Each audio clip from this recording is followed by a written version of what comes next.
It is 6:16, time now for What's Trending. A dramatic moment at the World Aquatic Championships in Budapest where an American synchronized swimmer had to be rescued from the bottom of a pool.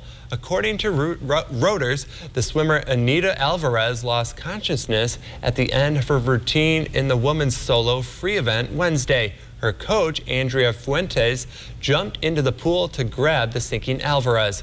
Fuentes brought her up and to the edge of the pool where Alvarez received medical attention. And it was reportedly the second time Fuentes had to rescue Alvarez. Last year during an Olympic qualification event, Fuentes also had to leap into the pool and pull Alvarez to safety. In an interview with NBC News' Miguel Almagar, Alvarez says she remembers doing her routine and at the very end she didn't feel good and that was it. In a statement on the U.S. Artistic Swimming Instagram page, Fuentes said Alvarez is okay and feeling good. Fuentes said Alvarez would rest and consult her doctor to see if she could still compete in the swim free team finals on Friday. And how about that? And I guess that is the big reason why we have lifeguards at every event, including the Olympics. Including the Olympics, including professional swimming events like this. This is why you have people on. And the coach spotted it before the lifeguards did, so definitely props to that coach there, though, because the coach jumped in first after that. And it looked like on the pictures that she was going pretty deep, but she had to be rescued as well. Yeah. So I don't know how deep the pool is they were at, but I think it's got to be pretty deep, though, if you're going to be doing those routines, though, because I mean, this is that, what is it, synchronized swimming or something like that. So you're doing a routine or something, so you definitely got to make sure there's enough room for the players to move around because they don't want to hit the ground, whether it's your head or your feet, so that doesn't help. Yeah, but great to see the coach actually just step in when time is needed and save her player as well. So yeah, for sure. And hopefully they can figure out what's going on with that swimmer too. If that's the second time that's happened, hopefully they can figure out what's going on too, because that's a good career that I'm sure that she does not want to give up. Not at all.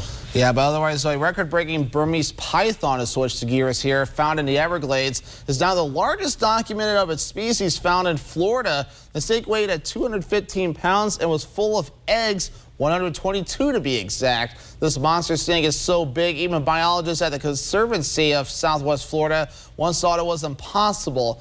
It took 3 people in the middle of the swamp to subdue and carry the massive reptile back, and much harder than the usual python hunting methods. And stomach contents showed bobcat's claws in it, and proving that they work themselves and eat more and more. The snake was not caught during the python challenge, and wow, that is absolutely insane.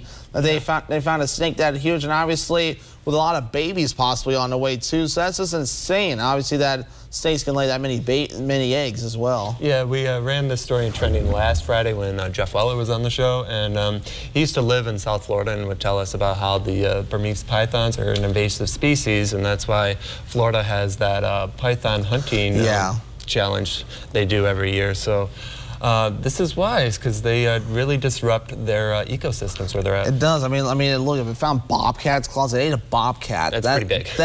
I mean, just think how big a bobcat is, and it ate it. Yeah.